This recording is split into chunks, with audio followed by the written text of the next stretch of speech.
As I said earlier, I feel it is a more relevant product for research scholars, for faculty, and I'll tell you why. So first is Scopus helps you find out what exists in the global world of research output, which means you have content. So on Scopus, you will find content from 1776, which means the article published in 1776 is also indexed on Scopus, and the article published in 2021 and beyond. We have articles from 2022, 2023 that are indexed on Scopus, which means these are called articles in press, articles that have been accepted for publication but are not yet out in print. That particular volume or issue is not yet printed. So therefore, you get early access to those articles as well. Now, when you have the entire bird's eye view of what kind of research has been done in a particular topic, you are in a better position to choose the best references out of them. Number one. Next, get topic specific funding insights. Now, I'm sure all of you look for funding opportunities and try to find out where are these opportunities available, which are the funders that may sponsor your work. Now, it can be possible that your topic is more preferred by a particular publisher, right? So in that case, you need to be very particular about finding those funders as well. And you need to know how you can find these funders. Scopus can actually guide you on which are the top funding agencies that sponsor research in this particular domain. So make sure that you are looking at Scopus because your institute has access to Scopus. So you should be very clear about how to use this and find out insights about using this platform and finding out the right funding agency that you can target, right? Next, decide where with whom to collaborate with. So Scopus has a particular feature where you can actually find out who is the top author in a particular topic or a subject area. That will help you find out which are the top authors across the globe that you can collaborate with, right? Next, track impact of research, monitor global trends. If you go back to my slide on what editors want, one of the most important sections there was that editor wants to see impactful content, trending content being published. How do you find out whether a topic is impactful or not, or trending or not? We can easily do that for topics like cancer, coronavirus, which is quite evident and visible. But as I said, there are some very interesting, very niche topics that for which you need specific tools to find out that information.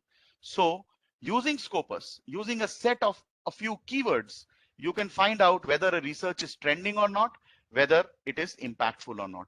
What I'm saying on this slide, I am going to do a demonstration of the same to help you. So please bear with me. Next, citation counts and H-index. So if authors, if institutes wish to find out what is their H-index, or how many citations have they received, they can do that by this particular platform, which is Scopus. Again, we are going to discuss how to get that information later on. And then last, but again, one of the most important things for every researcher, identify and analyze which journals to read and where to submit an article. This also can be done through Scopus. So if you look at all these 6 points, I don't think there is anything here which a researcher or a faculty does not want. Before doing a research, you need to be aware of all these points so that you can plan, strategize your research.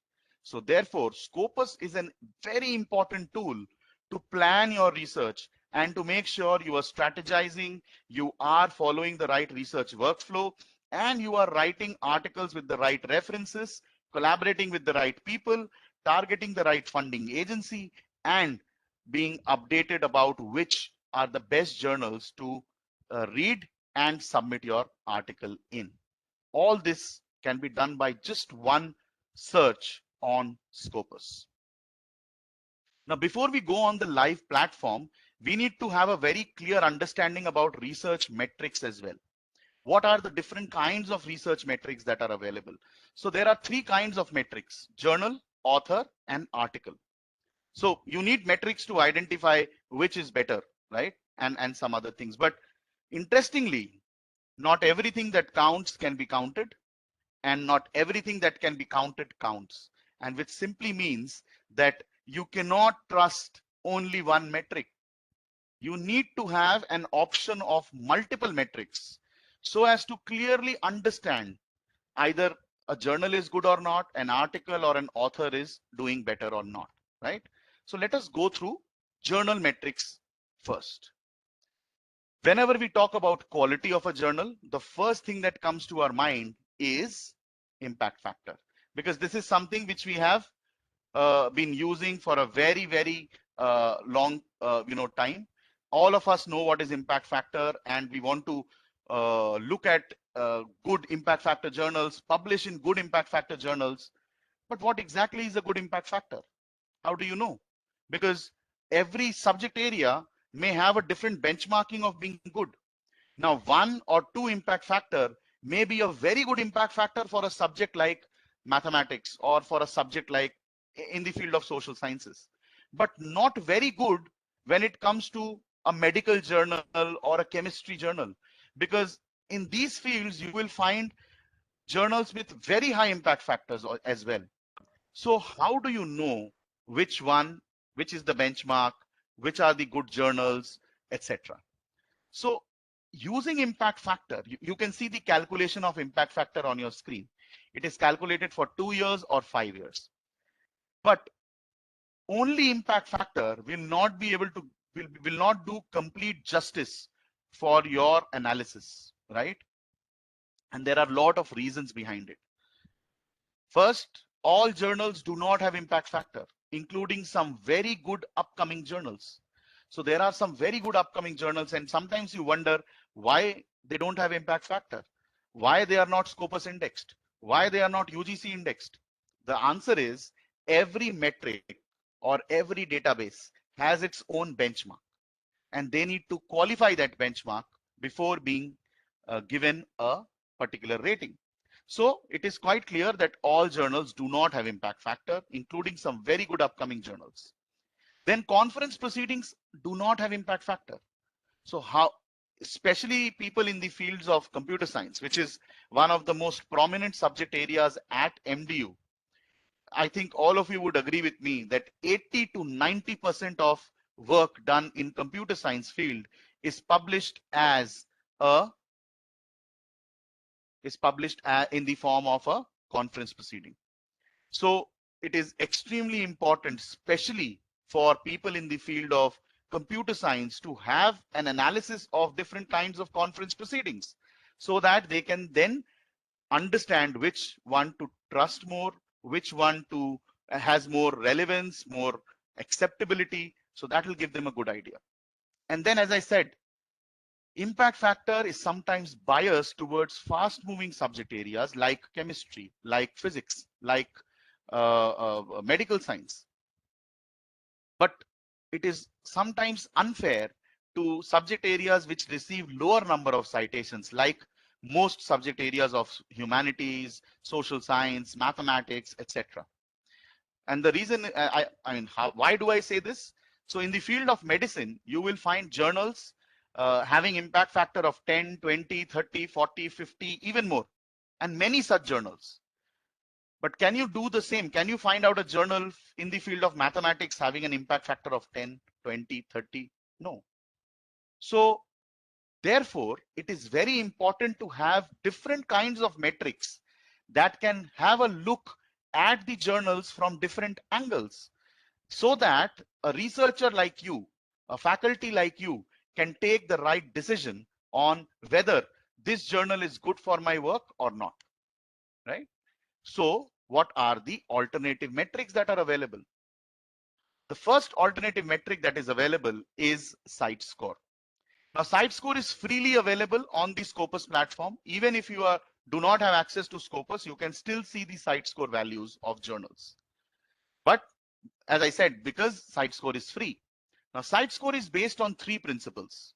It is comprehensive. because it is based on the Scopus database, which is the one of the world's largest abstract and citation databases. It is clear because the metrics are transparent and you can easily calculate it for yourself. So the data is calculated for 4 years and then it is current, which means there is a CiteScore tracker that tracks the performance of journals month on month. And therefore, users can find out whether a journal is growing in quality or decreasing in quality, because impact factor is an annual metric, right? So you only get an impact factor after a year. You don't know within this year how this journal has performed. Maybe this journal has performed so bad that it has been removed. How do you know? So you can track using CiteScore whether a journal is doing good or falling down on quality. Now, there are more than 13,000 titles that do not have impact factor but have CiteScore. So CiteScore has better coverage. And out of these 13,000 titles, there are more than 655 titles that are very highly ranked in their respective subject areas, right? That fall in top 10% journals, which again, makes you think that are you missing out on some good journals where you could publish your research in? Because you were probably focused too much on impact factor. So look at the other metrics as well, one of which is CiteScore. The other metric is called SNIP, or Source Normalized Impact per Paper. Again, this is an open metric. You can find it on Scopus. What does SNIP do? By the definition or by the full form, you understand it is source normalized, which means it is subject area normalized. So anyone can now compare a medical journal with a mathematics journal and find out of these two journals which one is better. Now you might be thinking that why is there a need to compare a medical journal with a mathematics journal? Now let me give you one example. Two authors, one from medical sciences, one from mathematics, in the same institute are publishing. Now the medical scientist has an option to publish in higher impact factor journals like 5, 10, 20, 30, 40. The mathematics professor does not even have the option of a high impact factor journal, right? Therefore, there needs to be a benchmarking done to qualify which journals are good in specific subject areas. Therefore, SNIP, and then most of the journals today are becoming multidisciplinary. They are publishing multidisciplinary content. So the same journal that publishes a physics article is also publishing a, let's say, a psychology article. How do you know that the citations are coming on the physics article or the psychology article, due to which the impact factor of the journal is rising? Therefore, you need a metric like SNIP, which can normalize the subject area and then tell you which journal is better based on the citation information, right? Third metric is called SJR, or SCImago Journal Ranking. Now, I'm sure you have come across this ranking. Definitely, it ranks both institutes as well as journals. Now, with SJR, you can find out whether a journal is of high prestige, which means not only does it track the number of citations, but it also tracks where these citations are coming from. So if, let's say an example, if a citation comes from, you are working in a field, the top, institute in that particular field is IISc Bangalore. And if you get a citation from a top scientist in that institute, don't you think that citation carries better weightage? Similarly, citations coming from patents, citations coming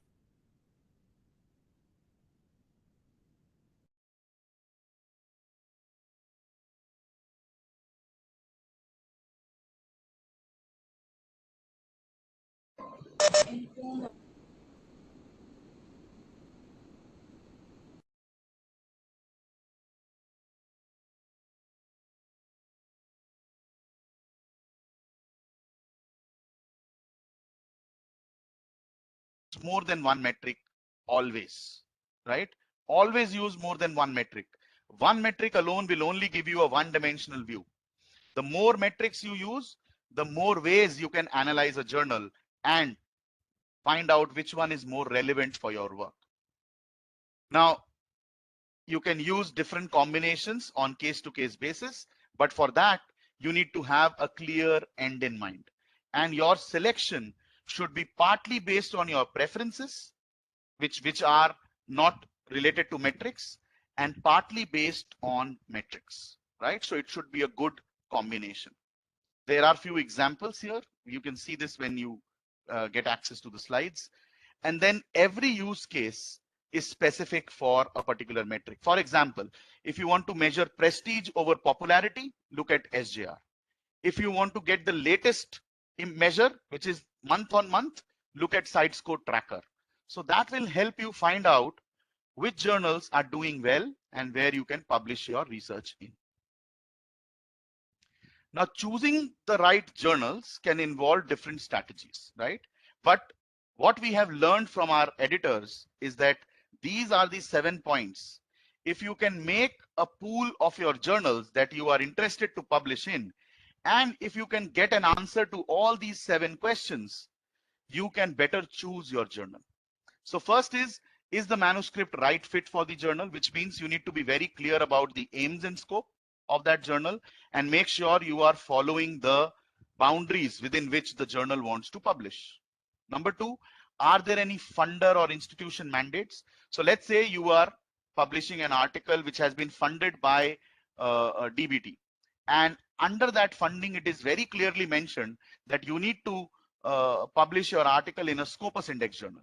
So you need to find out a Scopus Index journal which leaves out the other journals. So that ways you can keep filtering your choices. Then is the journal visible in the communities you want to reach, which means finding the right audience. Don't always look at metrics. One metric will not help you. 2 metric will help you in some way, but only metrics will not help you. So find out what you can do. Read some latest articles of that journal, and that will tell you which journal is currently interested in that area, right? If you see some articles from your area, you will be very clear that they are actually working in my domain. Then is there a reasonable chance of acceptance? Now this is a self-evaluation step. So often what happens is we tend to go towards higher impact factor journals.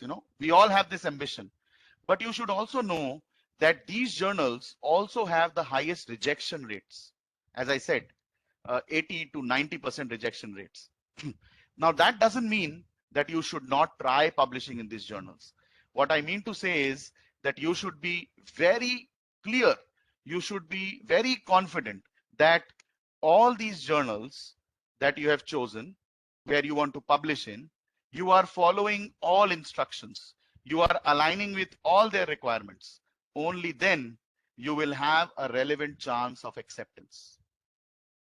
Then, is a journal indexed in relevant databases? So again, if your choice of database is Scopus, you need to find out the Scopus Index journals. Or else, if there are some other databases that you find out, let's say UGC Care List, you look at the UGC Care List and then filter out journals. Then number 6, metrics. So see, metrics comes at point number 6. Now you look at metrics, and again, don't look at one metric, look at a combination of metrics. Let's say impact factor and SJR together, Sitescore and SNIP together, and so on.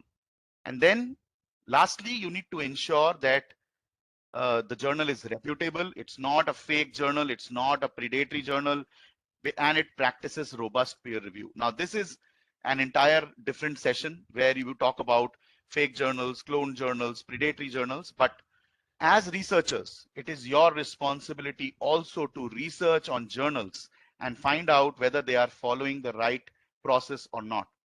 Now, I can suggest you a website apart from Scopus where you can find out Scopus Index journal.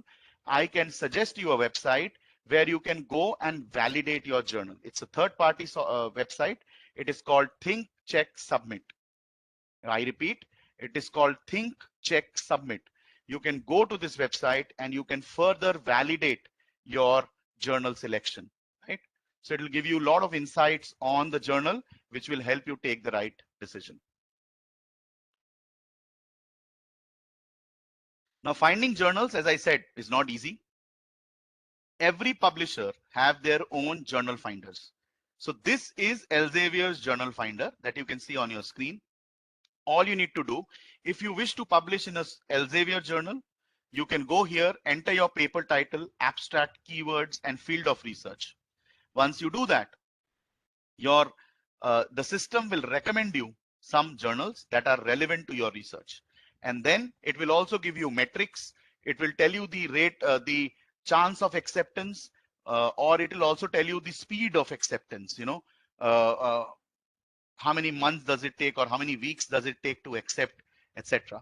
So all this information you will get, and then you can make the right decision. Now, every publisher has its own finder. So this is Elsevier Journal Finder. You can look at the other journal finders of other journals. One thing you need to keep in mind, again, I think there might be some confusion around it. All Elsevier journals are not Scopus indexed. Scopus, although being an Elsevier product, Scopus has its own policies, its own benchmarking. So all Elsevier journals do not fall within the benchmarking of Scopus yet. So be very careful. Some of you, I have received some questions earlier where people say, I have published in an Elsevier journal, it is not reflecting on Scopus. So don't make an assumption that a journal will be Scopus indexed. Instead, go to Scopus and find out whether a journal is Scopus indexed or not. Next, after journal metrics, we come to author metrics. And a very common author metric that is available and everybody knows about it is H-index. But not many of us are clearly understand how it is calculated. So let me help you out. If I say H-index of an author is 20, what do I mean? So I mean, out of all the papers that that author has published, at least 20 papers have received at least 20 citations. So this is how it is interpreted. Now, H-index is available on two very prominent platforms, Scopus and also on Google Scholar. Now, the big question that you all again ask is, which H-index is authentic? Which one should we consider? And now, simple answer to this question is, consider the one that is preferred by your evaluating agency, which means if you're going for an interview and the interview committee wants to see your Scopus H-index, you have to use your Scopus H-index. Similarly, anyone who wants to see whichever, you can use that. But I can give you the difference between the two. Why? And most of the times you will see that Google Scholar has high H-index, inflated H-index as compared to Scopus. So what are the reasons?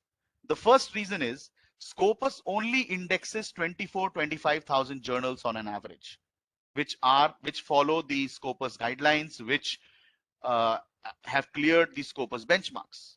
But what about the others, right? Google Scholar indexes everything. So not only does Google Scholar cover journals, it also covers academic websites, gray literature, preprints, thesis, etc. that are not covered, that are not considered in calculating H-index. It also includes books from the Google Books project, and it often contains duplicates of the same article, preprints and postprints, due to which the citations are distributed and at times you see a higher H-index. So again, the decision is totally yours. All I can do is give you the difference, which I have already given it to you. And to take that example, I had taken the example of Professor C.N.R. Rao, one of the most respected faculty, professors in the field of chemistry. And you see his H-index on Scopus is 133 and on Google Scholar is 155. So you will see this similar trend in almost each one of your cases. And this is the reason why this happens. Another metric that highly impacts your H-index, or I would say your overall profile, is not having an ORCID. Nowadays, ORCID is becoming extremely essential. And I recommend all of you, whoever is into publishing, to please create an ORCID and mention your ORC-ID in your next publication so that it can track the performance of researchers as well. ORC-ID has always been integrated with Scopus, but now it is also integrated with other databases like Web of Science, Google Scholar, etc. So please do create an ORC-ID if you have not created. What does ORC-ID do? ORC-ID gives you a unique identity. And why it is important? Because there can be people with the same name in the same institute, in the same department, publishing, and then your documents may get interchanged, or your documents may get lost and get published in his or her profile. So to avoid all that confusion, make sure you have the right ORC-ID mentioned so that Scopus can easily tag and find out who is the right author for this article. Lastly, before I go on to the demo, we come to the Scopus metrics of articles. Now, traditionally, if somebody would have asked you which is a better article, you would have actually looked at number of citations and said, okay, with this article has more citations, it is more better. It is better than the other. But don't you think citations are influenced by the time period also? If an article is published in 1990, another article is published in 2010 or 2020, the second article has lesser chance of getting cited than the previous article. Now, this is a generic example, but it is highly influenced by time period. So what happens in that case? How do you know which article is better and more impactful? And as I said, the quality of your references also define the quality of your paper, right? So it is very important to find out which article will add more value to your paper. And for that, you have already heard about FWCI, which is Field Weighted Citation Impact. All articles on Scopus published after 1995 carry an FWCI value, which can help you in understanding which article is doing better than the other article. And it is important because if you cite a highly impactful paper, it adds impact to your paper as well. So if you ever get stuck in a situation where there are two very similar articles and you need to choose one of them, my recommendation is always go for an article with higher FWCI. That will add more value to your paper. That will increase the visibility of your paper as well, right? And then an open metrics that is available is called Plumx metrics, which is available both on Science Direct and on Scopus. Plumx metrics captures the social media impact. So if there is a paper that is published, in the last 1 or 2 years, it may not have got a lot of citations. But if you see that there is a lot of social media activity about that paper, you can make an assumption whether that article is going to do good in the future, or whether it's an impactful topic or not. So using Plumx metrics, you can find out the social media impact of a paper, which can talk about how many LinkedIn shares, how many Facebook shares, how many Twitter tweets, how many newspaper mentions, Wikipedia mentions, blog mentions. All this will give you an idea of the social media activity of a research article, right? Now, using all these metrics, you are now in a better position to make the right decision.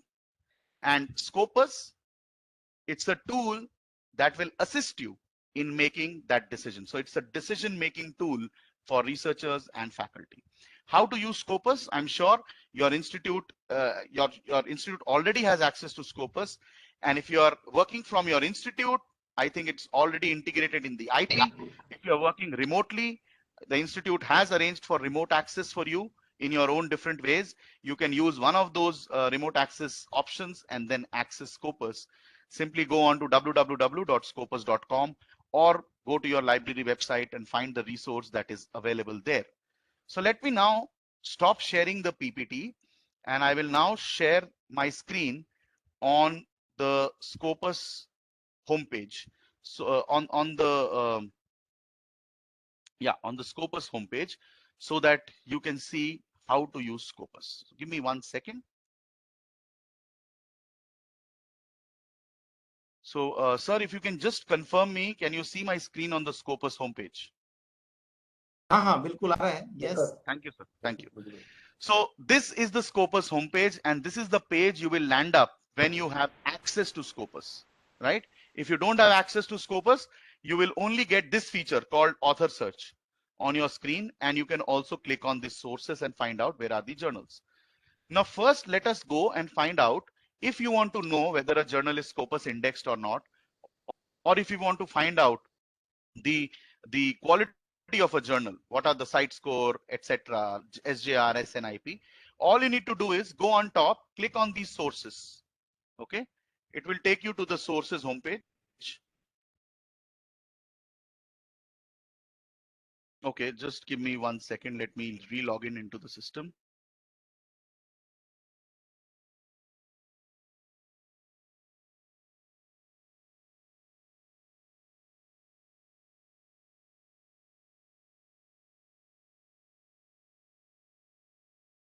Okay, I think there is some issue.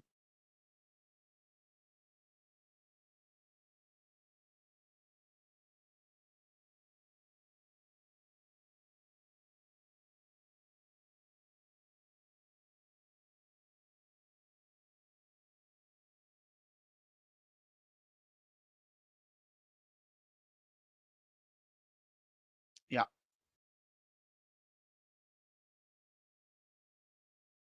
Okay. So sorry for the interruption. So now that you are on the Scopus homepage, let me click on sources. And this is the page that you are going to land up when you reach the Scopus sources page. Now, on the Scopus sources page, you can actually search by either subject area, title, publisher, or ISSN. So let's say I want to find out which are the journals on Scopus in a particular subject area. So either I can just start writing the name of a subject. Let's say I want to write electrical engineering. So see, they are all here. Everything that's read, electrical and electronic engineering. Or I want to find something about artificial intelligence. It's all here, right? So just click here and say apply. So it will tell you all the journals on artificial intelligence that are there on Scopus. Now, all you need to do is open any journal. Let's say this journal. And then you can find out which journal is this, what is the site score, SJR, SNIP. You can go down, you can see all documents in this journal here, but you can only see abstract, right? If you want to set up an alert for yourself, you can set up the alert from here. You want to see the site score calculation, it is right here, and this is the tracker. So this is the overall site score for 2020. This is the current tracker, which is 13.5, right? And then if you want to see the rank, so you click here, it will tell you that this journal in the field of human computer interaction ranks number 4 out of 120 journal, which is the number 1 ranked journal, this one. You can also go to the drop down and change. So I want to see in the field of artificial intelligence, and it will change the ranking accordingly. And now it says in the field of artificial. So see what happened when I clicked on artificial intelligence, it searched all the journals that are publishing content related to artificial intelligence.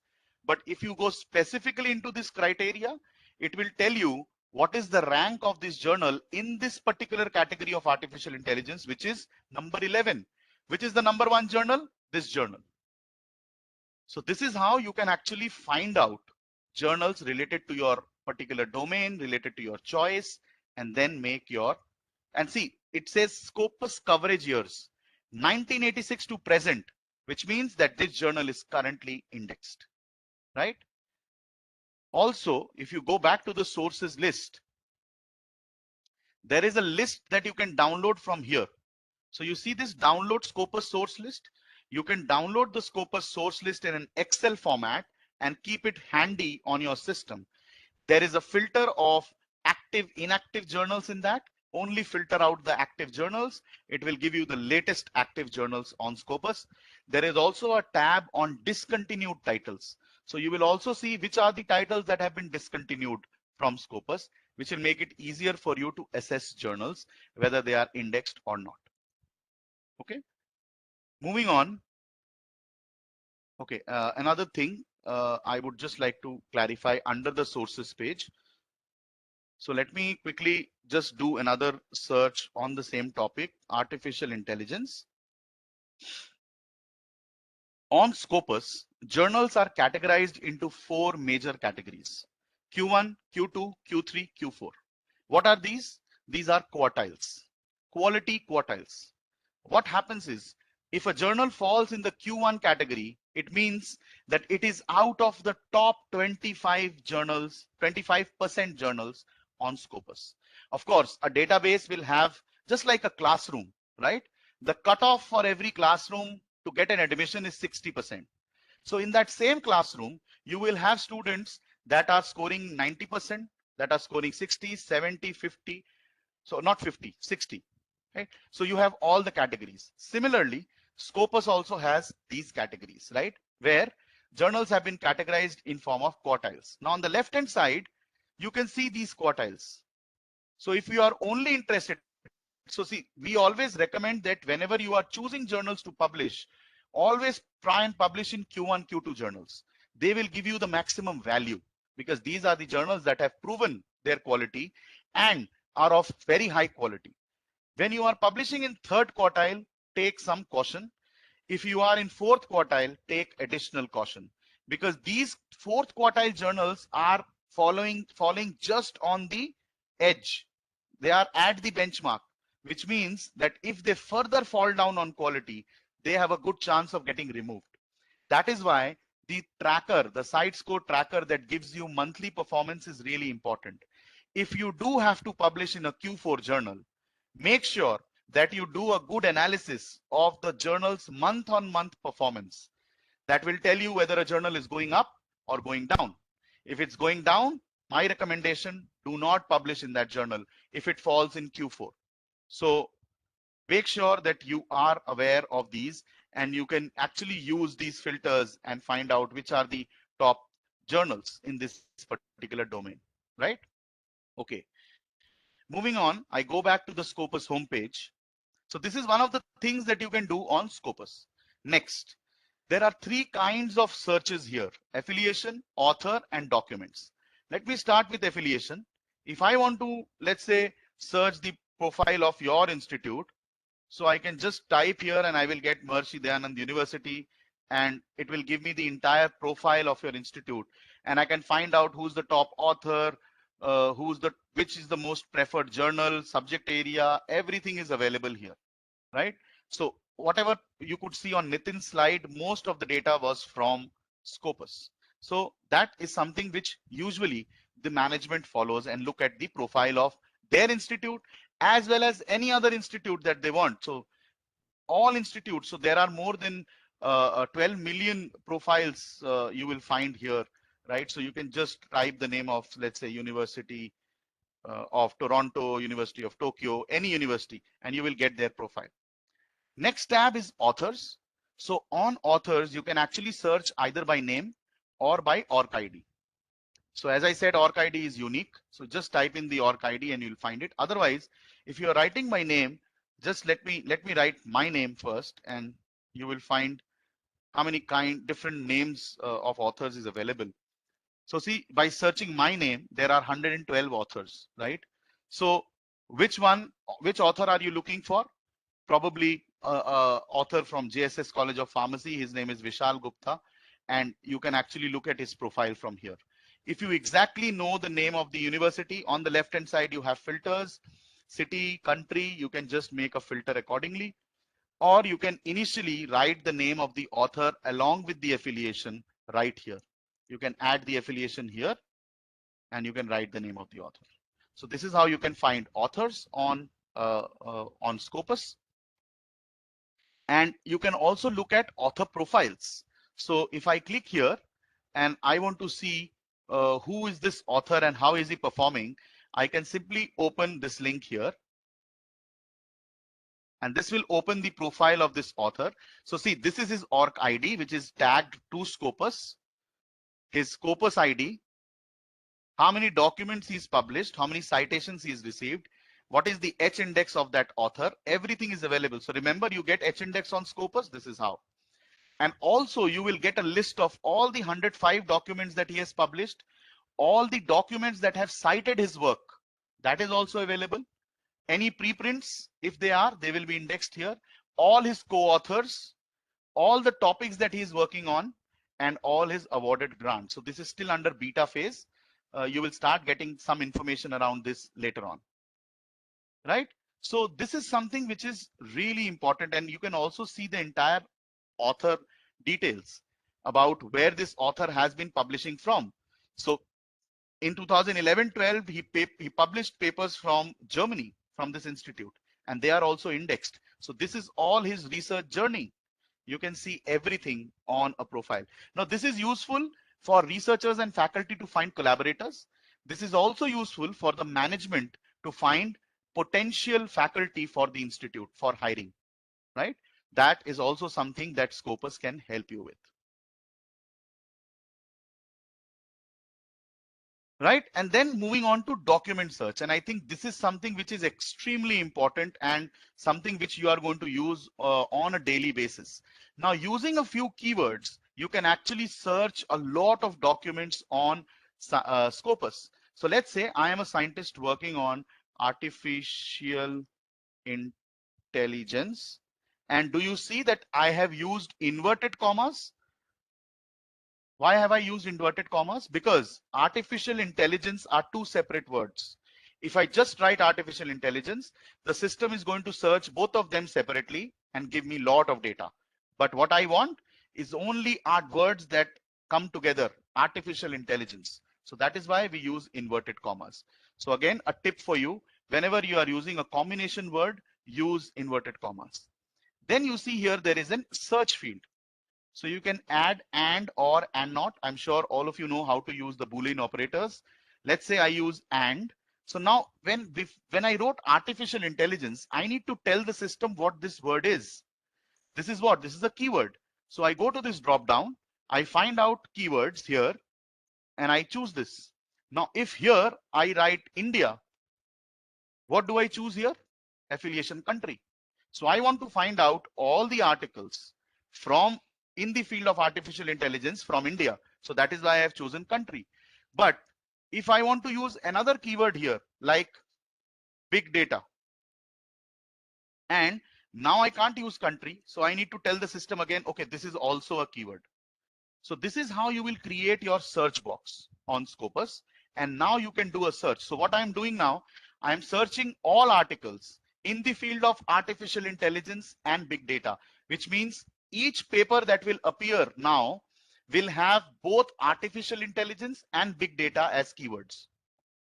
So see, 11,559 papers. Now, the best part here is that these articles are sorted on the basis of their citations. So the highest cited paper is on top and the lowest cited is at the bottom. You can actually sort them at your own choice.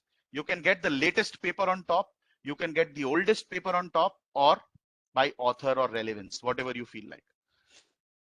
Now, as I said, every article carries an FWCI on Scopus published after 1995. So let me open this paper separately, and this is the highest cited paper. I am also opening the second highest cited paper. So let me go to the highest cited paper first and see what kind of data is available here.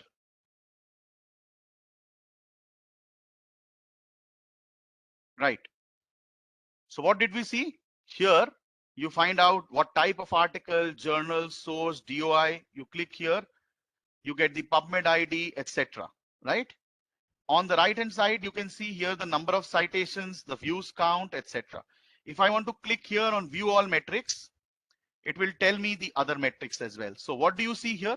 FWCI 21.78, which means the quality of this article is 21 times better than world average in this field. And you can also see the Plumex metrics below. All the link outs, the abstract views, blog mention, tweets, shares, everything is here. So all the metrics are mentioned in one page here. Let us go to the second most cited paper, and this has lesser number of citations than the previous paper. Let us click on view all metrics. What is the field weighted citation impact? 15.54. Now, do you think that it is only influenced by number of citations? No. It is quite possible that an article having lower number of citation will have higher FWCI. And it is simply because the impact of this publication may be that much, right? So it is not influenced only by number of citations. It is influenced by the impact as well. Now, if for me, it's an easy decision now. If both these articles I can cite, I will go for this article because it has higher number of citation and it has a higher impact. But what if the second article had higher FWCI? What happens then? Then I need to make a correct informed decision on which article is more relevant to my work, and I will choose my article accordingly.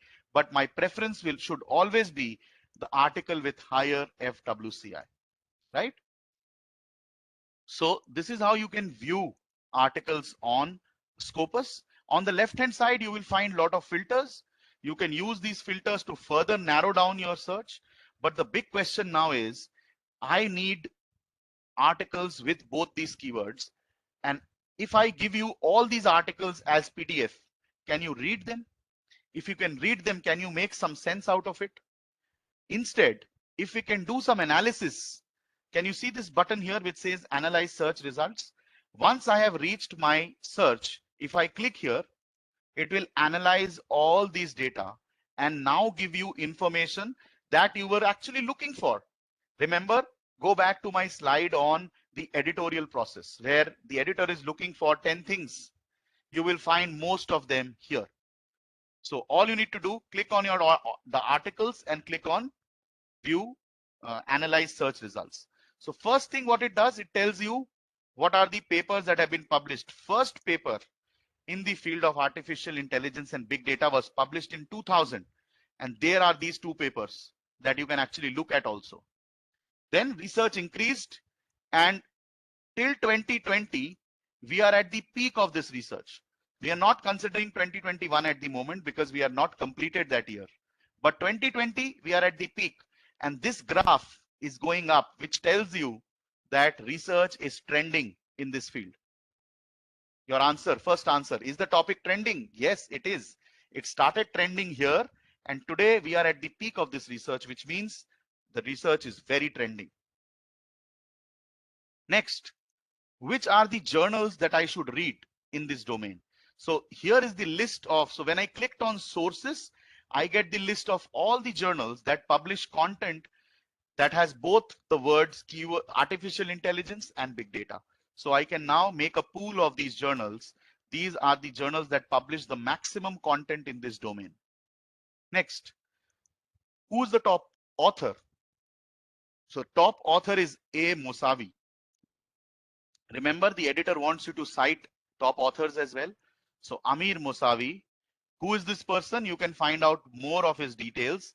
He is from Bauhaus Universität Weimar, Germany.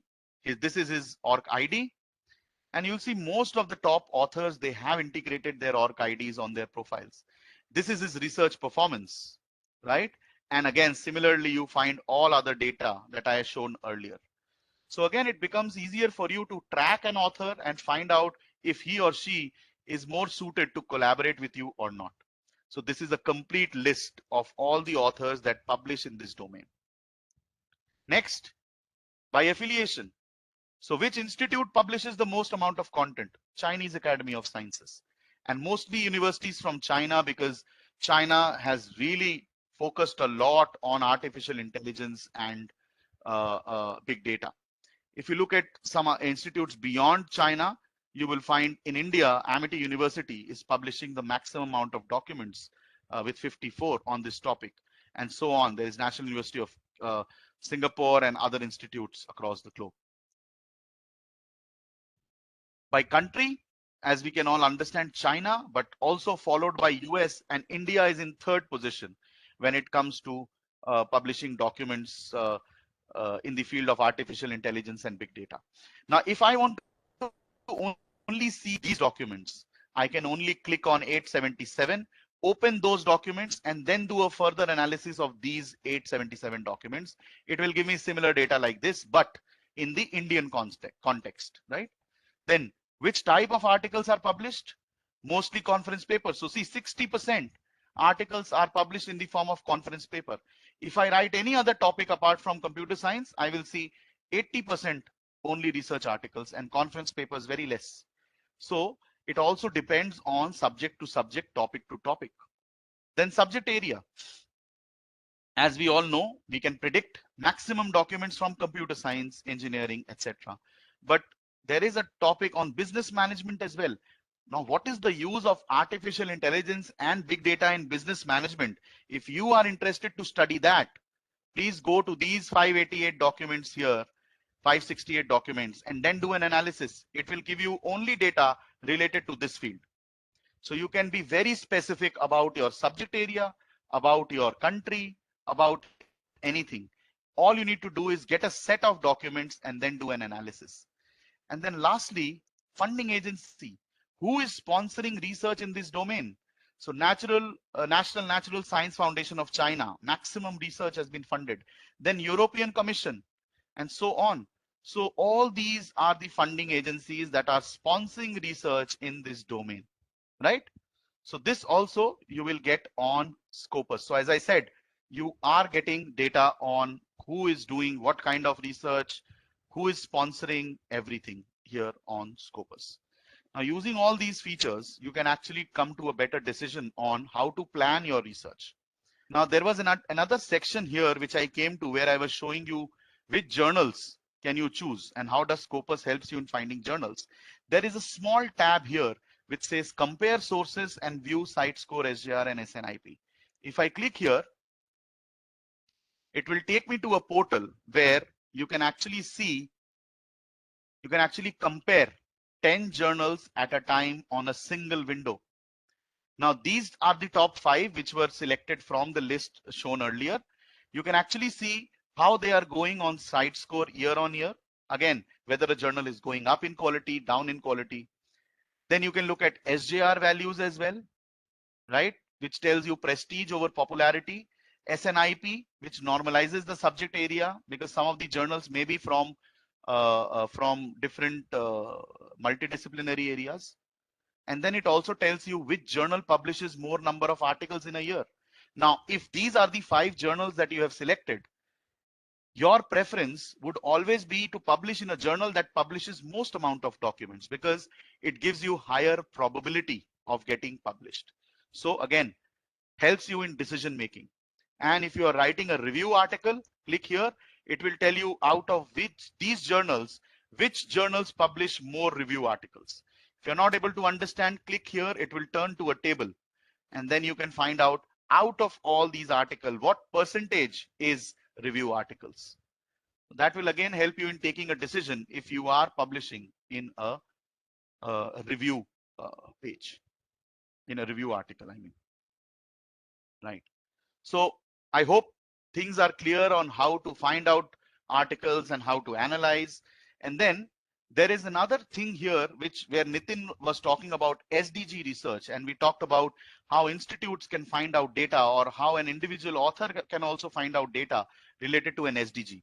So how we found out that data, I will show you an example and then you can do something exactly like that.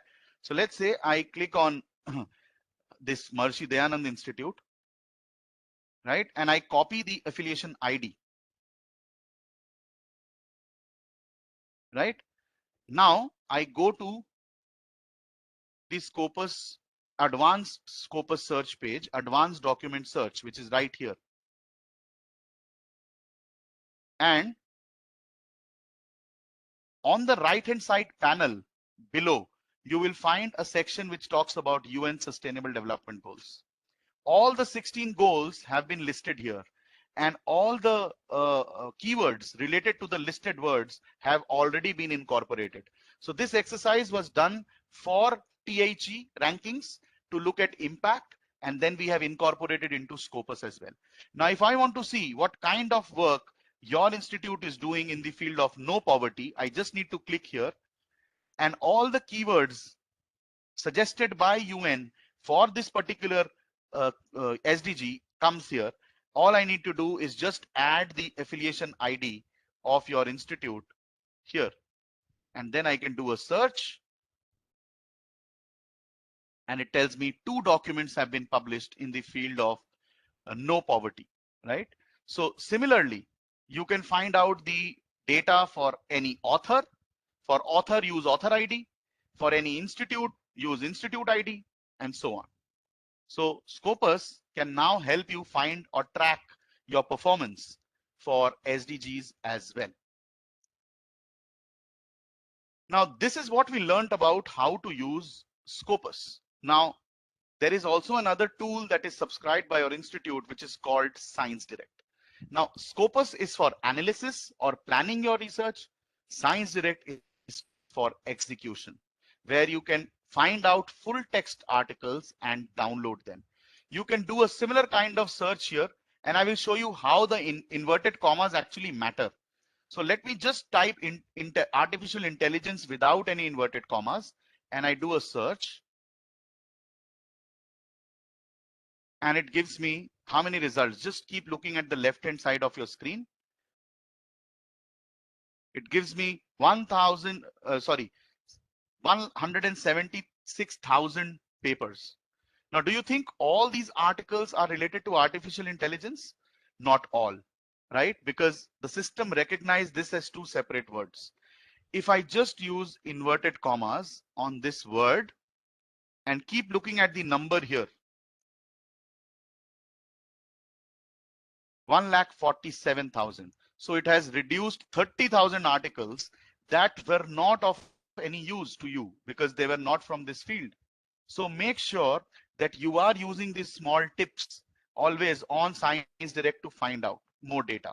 Now I can also use Boolean operators here. Let's say I use artificial intelligence and big data here, and I click. It gives me around 13,000 articles in this field that are published in Elsevier journals, right? And the first topic, if you see, is harnessing artificial big data for SDGs. So something which is very relevant to what we just read. Then I can also add another third keyword, or like I can just say India, and I click here,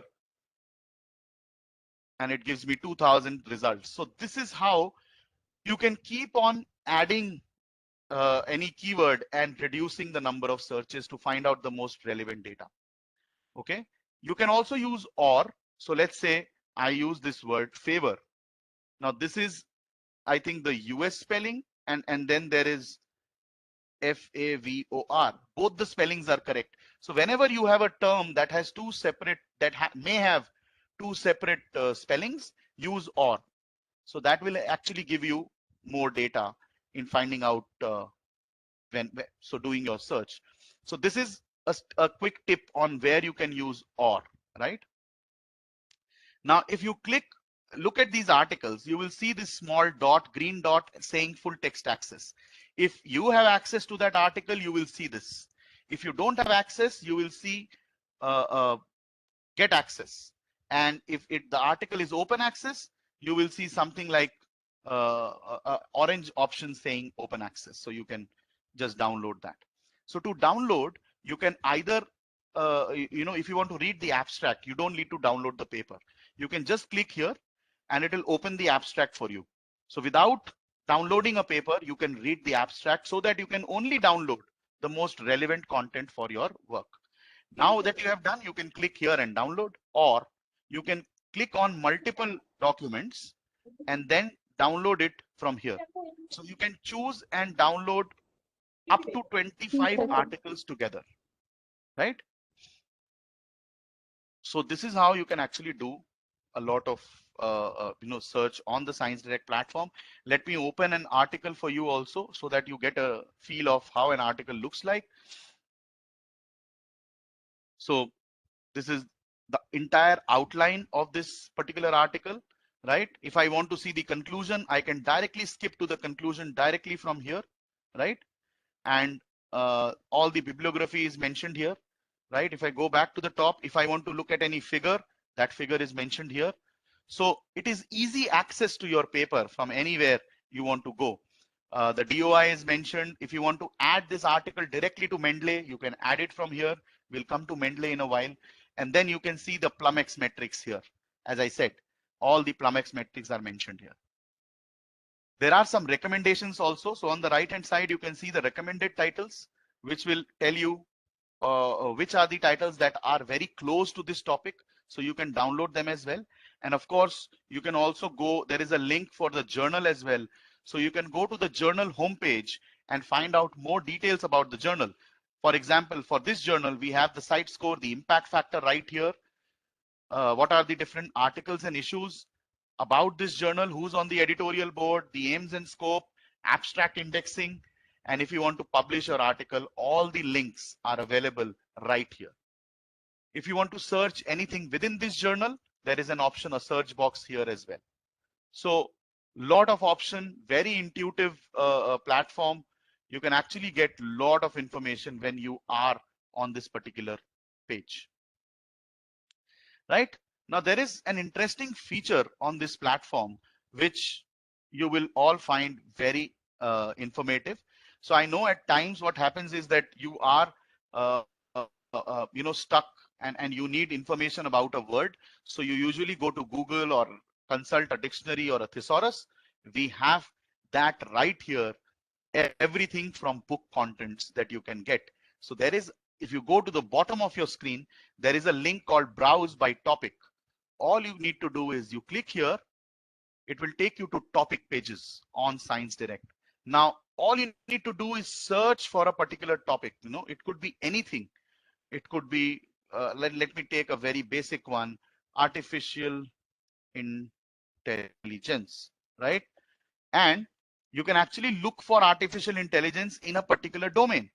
Now, I am in computer science, so I'll click on this and it will give me the entire book definition of this word as it is. So you will get all the mentions of artificial intelligence in all the books that you can see here, which will help you in better reading and also tell you the related keywords as well.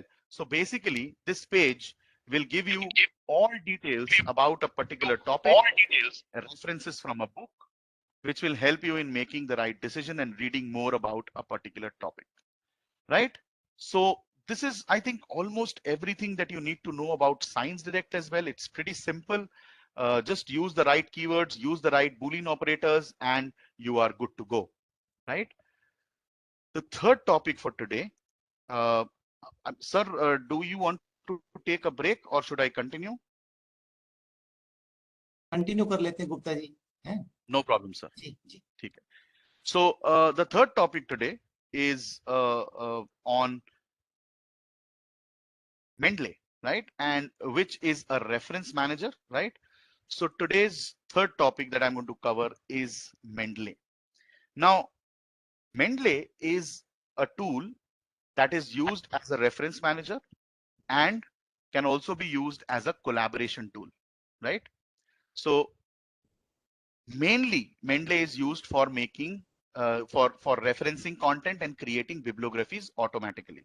Now, in an ideal world, what we do is we usually write our references manually. So if we cite an article, we write the citation format manually, and then we go to the bibliography, we put number one or in alphabetical order or whatever is the process of writing.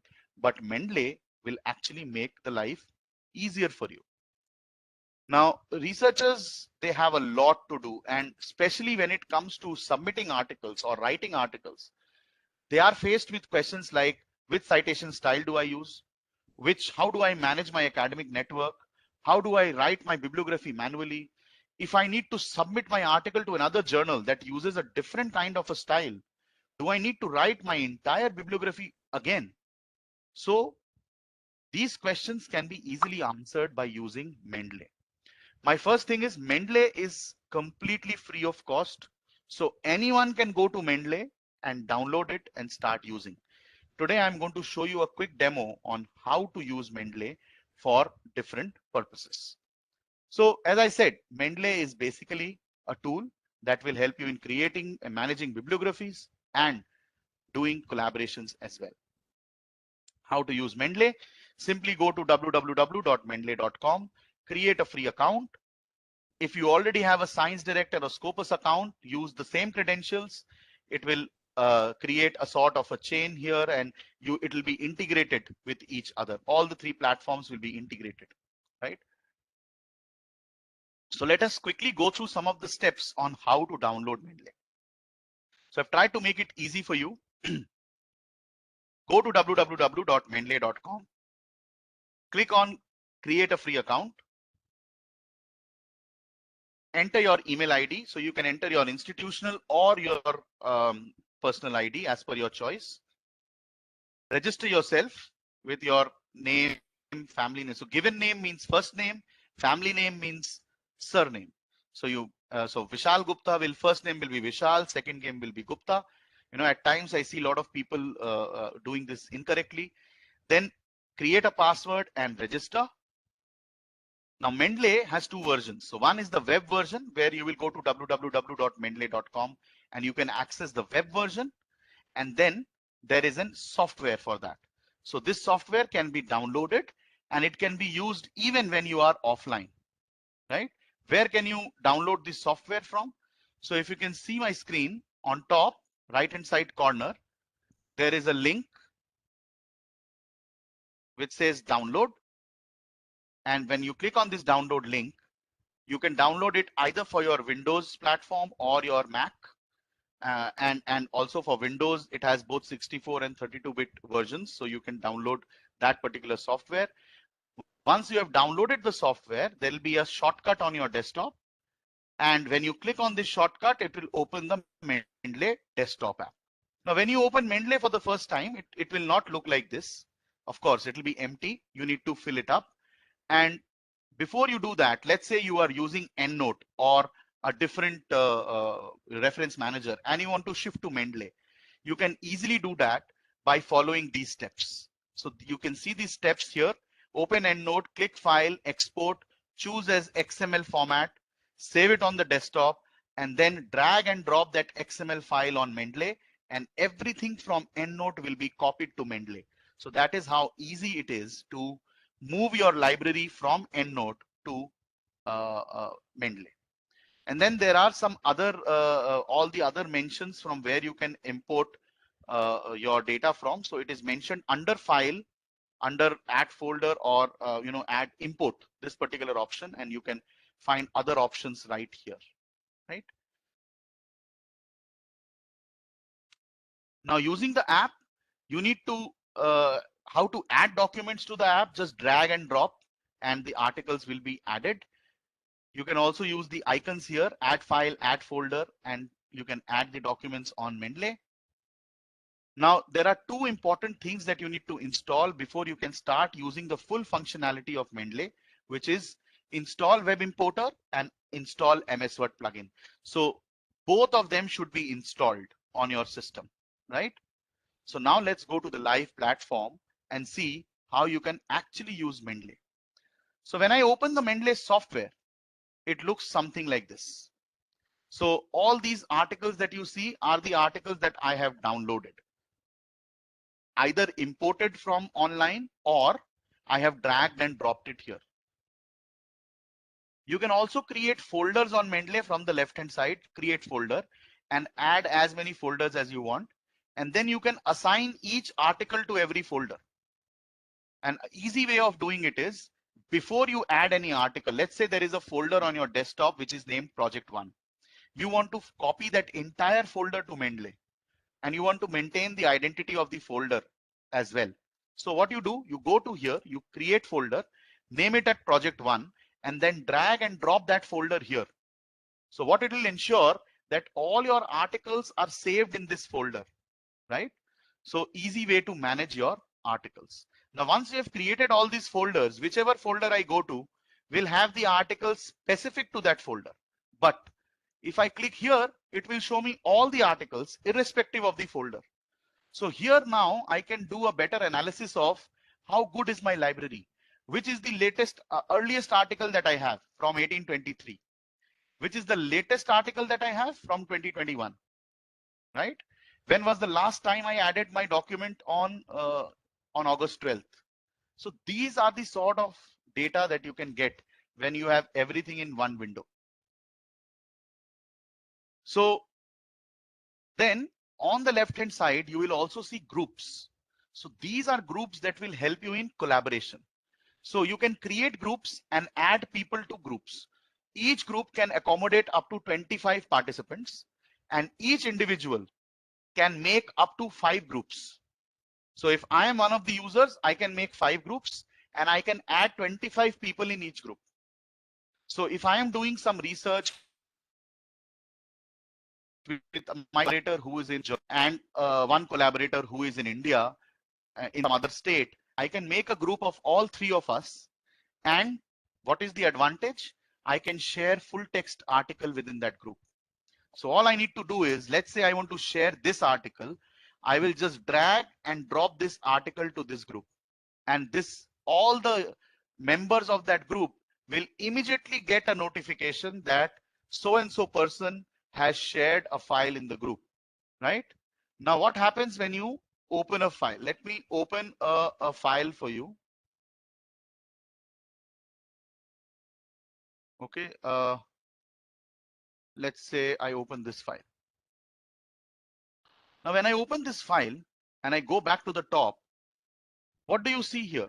You see so many annotations and notes, right? Color coded notes, and there are some annotations here. I click here, see there is some data here, there is some data here, right? How did I do it? So on top, you will find some tools to help you. So you can choose to highlight a particular section with a particular color. Let's say I choose this particular section, and here I want to put a note where I can just put a note saying that Dr. Malik, I need your help in this section. I mean, just right. So I've put this note and this note remains saved like this, right? So in all the paper, I have made different notes and now I am sharing this with the group. So in an ideal world, what will you do? You will probably do some highlighting or do some highlighting online on a Word file and then email that Word file to everyone. Instead, you can do it here and then people can actually work on the file together at the same time. So once you have done that, it will go to you will go to the library here. This file you will drag and drop it to the folder that you want or the group that you want to share it with. Now anyone who opens that file will open the file like this, and now you see so many highlights and notes. How do you find out which one is relevant to you, right? So what you will do, on the right hand side top corner, you will find a small tab called notes. If you click on this tab, it will list out all the notes on this particular page. So all you now need to do is find out the tab that I had created for myself. So my name. So let's say in this case, Dr. Malik. So here is that file. Dr. Malik, I need your help. So I have found that note now and I want to go to that note. Which section? So I click here. It immediately takes me to that note here, right? Now I am Dr. Malik now. So I will now can put a note on top of this and submit my input, and this will remain saved like this.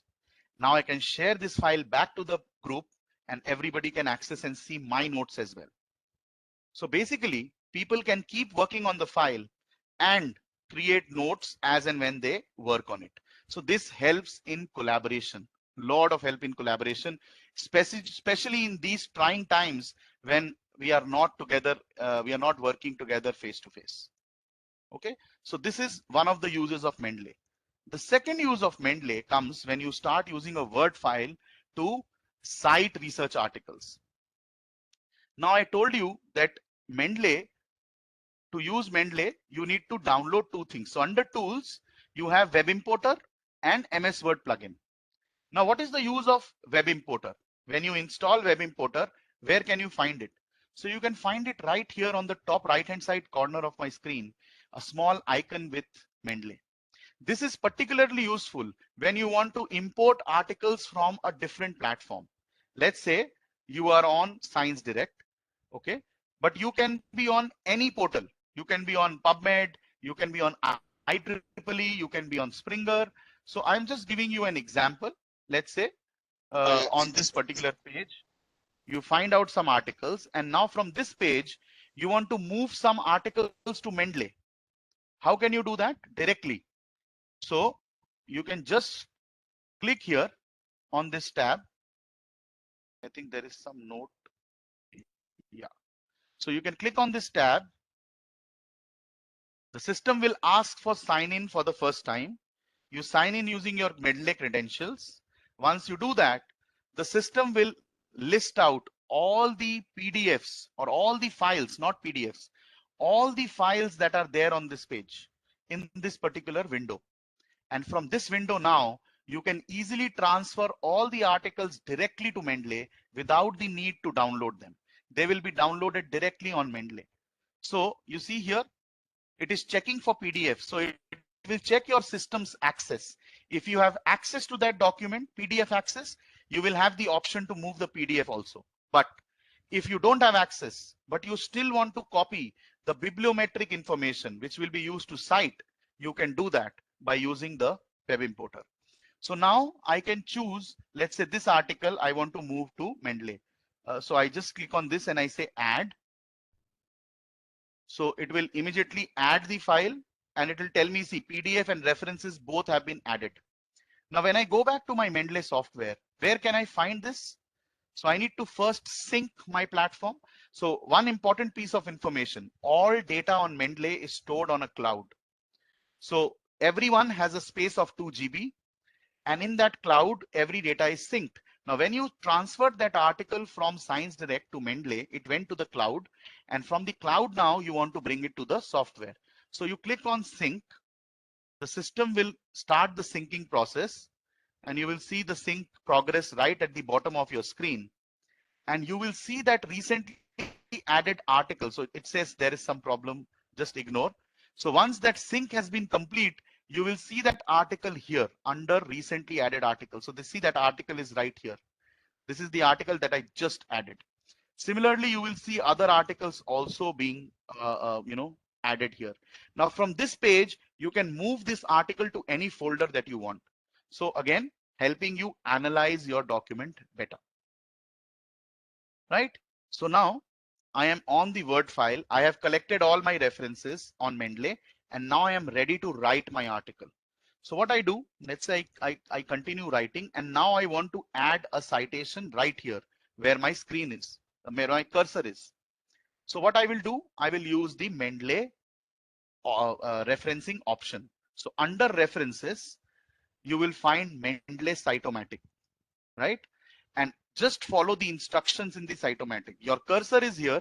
I want to insert citation. So I click here. If you know the name of the author or the title of the article, you can keep typing. If you are not confident, go to Mendeley. On Mendeley, you can actually look at the different folders. So you know where your article is. You can go directly to that folder, choose that article, and on top, you will find a feature that says cite. So you click on cite. And this article is now cited. Which format is this? This is APA 6th edition. So we are not worrying about the format right now. I keep on writing. Now I want to add two citations together. So I can directly go to insert citation, go to Mendeley, choose both the articles that I want to cite, and I say cite again. Both the articles will be cited and merged together already. So this is how easy it is to create citations. Now I have completed doing my citations. I just want to create my bibliography now, right? So all I need to do is go here and you see insert bibliography, and my entire bibliography is created. This is how useful Mendeley is, because it saves hours and hours of researchers doing these work manually. So now that you have created the bibliography, and let's say you send your article to a journal, it comes back with some suggestions. Let's say one of the suggestions is remove this citation, right? So what happens if you remove this citation? Now, first thing, let's say the journal wants to change the citation style format, or you want to change the citation style format. You can simply do this from this drop down. Let's say IEEE. So click IEEE, everything will turn to IEEE format. Some of you might recognize this, right? Then nature, you can go to nature format as well. Or if you cannot find it in the drop down, go to more styles. First check on install. Let's say I want to check Harvard. So see, all the installed styles with the name Harvard comes here. If your Harvard style is one of these, choose and say use this style. If not, go to get more styles. Now, when you are on get more styles, first try and typing the name of the journal. For all Elsevier journals, you will get the format right here, just by the name. So you see all these journals, whatever journal is this, Journal of Clinical. So see all these journals names are here. Just check that name and your format will automatically be formatted. You don't need to think which format, how to write, nothing. Everything will be done automatically, right? So this is how you can choose which format you want to write your article in, right? Now let's say I choose IEEE to show you an example of what happens when. So let's say that this has now been numbered as 1, 2, 3, 4, right? Because IEEE uses chronological order, 1, 2, 3, 4. Now what happens if you remove number 1?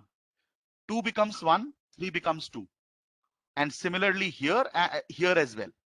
So you need to make this entire changes again. If you are using Mendeley, all you need to do is put your cursor beside the citation you want to delete, backspace, backspace, and you click on refresh. And everything is automatically rearranged. Similarly, you can add any citation anywhere and it will automatically rearrange itself on the format of the particular style, right? So this is how you can actually keep on changing the style, add references, remove references, and you can make your life much easier using Mendeley, right? So if you need more information on how to use Mendeley, you can always look up the internet, as well as if you need any kind of support, if there is any error that you are facing, if there is any issue you are facing, there is a Mendeley support center on the website. You can go there and you can actually troubleshoot it yourself or chat with our executive. There is a 24/7 chat available there. You can chat and you can actually get your issues resolved as well, right? So again, I would like to reiterate the fact that there is a free portal also available for all of your self-learning. You can go to that portal, which is called Elsevier Researcher Academy, and you can make your life easier. There are going to be courses like book writing, finding the right journal. Every course has several modules and webinars. You can attend them and self-generate a certificate for yourself. With that, we come to the end of the session. And if there are any questions, I would love to take them now.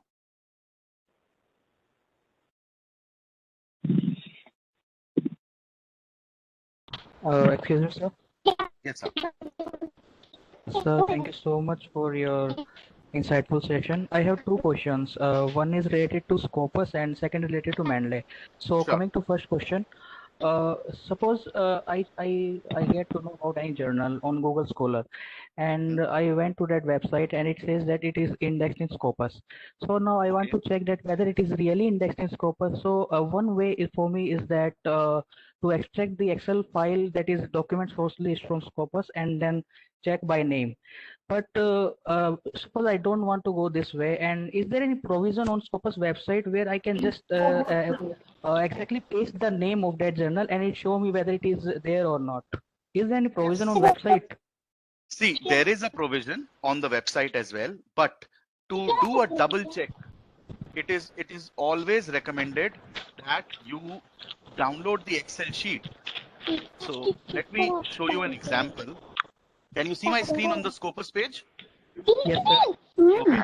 So you can click on sources and you can type the name of the journal here. So by title, and let's say any title you want to put, journal of something something. So let's say this journal, and I say fine. So this has now come up. This journal is right here. I will open this journal